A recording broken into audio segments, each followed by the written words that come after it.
तर बघा मित्रांनो, जे TRTI, बार्टी, सारथी, अमृत आणि आरटी योजना आहे, या संस्थेमार्फत जे योजना राबवण्यात येत असते, तर त्याची डेट लास्ट आपल्याला 29 ऑगस्ट 2026 पर्यंत देण्यात आलेली होती.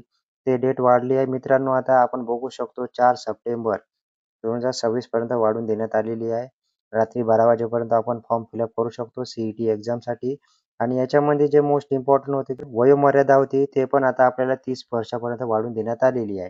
तर बघा मित्रांनो, नवीन जे GR आहे, प्रसिद्धी पत्रक आहे, ते समोर आलेलं आहे. आणि याच्यानुसार जे तुम्हाला आपण विविध एक्झामसाठी हे परीक्षा CET परीक्षा राबवण्यात येत असते.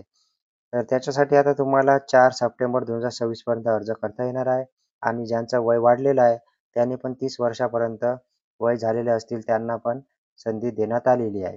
तर अशा प्रकारची नवीन अपडेट समोर आलेली आहे मित्रांनो. आणि अशाच नवीन नवीन अपडेटसाठी, माहितीसाठी आपल्या चॅनलला नक्की सबस्क्राईब करून ठेवायचं आहे. Facebook, Instagram पेजवरून बघत असाल तर नक्की फॉलो करून ठेवायचं आहे. धन्यवाद.